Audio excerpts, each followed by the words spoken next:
Last week வந்து ஒரு notification உங்களுக்கு வரப்போகுது. ஃபர்ஸ்ட் வந்து இன்டர்வியூ எக்ஸாமும் நேர்முக தேர்வு இருக்க மாதிரியும், அடுத்து வந்து நேர்முக தேர்வு நான் இன்டர்வியூ கண்டக்ட் பண்ண போறாங்க. இப்போ இதுல வந்து நம்ம இன்ஸ்டியூட் சார்பாக என்ன செய்ய போறோம்னா, கரெக்டாக வந்து மே 7ஆம் தேதி ஃபர்ஸ்ட் உங்களுக்கு கால்பர் பண்றாங்க, இன்டர்வியூ போஸ்டிங்ஸ் வந்து கால்பர் பண்றாங்க. அதுக்கடுத்து உங்களுக்கு வந்து மே 2nd வீக்ல வந்து லாஸ்ட் வீக்ல வந்து உங்களுக்கு வந்து இது வந்து கால்பர் பண்றாங்க, நான் இன்டர்வியூ கால்பர் பண்றாங்க. அப்போ ப்ரிப்பரேஷன் ரெண்டுக்கு நீங்க ஒரே தான் கொண்டு போக போறீங்க. அப்போ இது வந்து ஏஇ ஏடி மேனேஜர் இந்த 3 டைப்ல தான் போஸ்டிங்ஸ் வரப்போகுது. இதுக்கு வந்து நம்ம இன்ஸ்டியூட் சார்பாக வந்து மே மாதம் ஓகே, மே மந்த்ல 2nd வீக்ல உங்களுக்கு 10ஆம் தேதி ஆரம்பிச்சு ஜூன் மாதம் வந்து 2nd வீக்ல வந்து 13ஆம் தேதி வந்து நம்ம ஒரு ஷெட்யூல் போட்டிருக்கோம். கிட்டத்தட்ட இந்த 2 காலப்பீரியடுக்கு இடைப்பட்ட 35 நாட்கள்ல வந்து நம்ம புது பேட்ச் எதுவும் போட போறதில்ல. ஒரு எம்சிக்யூ கொஸ்டின் சப்ஜெக்ட் வைஸ் 10 யூனிட்டுக்கு நானே கொடுத்து டிஸ்கஷன் பண்ண போறேன்.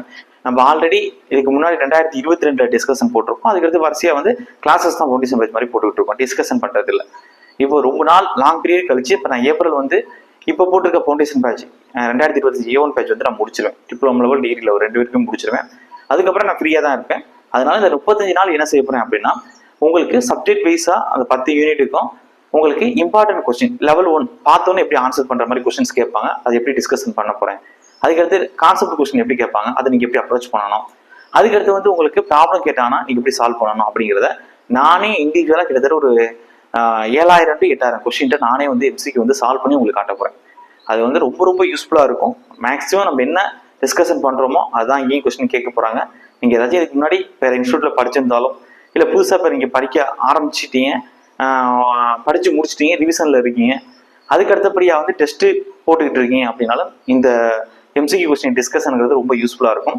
இதுக்கு வந்து நம்ம அந்த 35 நாளுக்கு நம்ம வந்து இந்த ஃபுல்லா 10 யூனிட்டுக்கும் டெக்னிக்கல் சப்ஜெக்ட் வந்து டிஸ்கஷன் பண்றதுக்கு நம்ம என்ன அமௌண்ட் கோட் பண்ணியிருக்கோம் அப்படின்னா, அதாவது 10,527.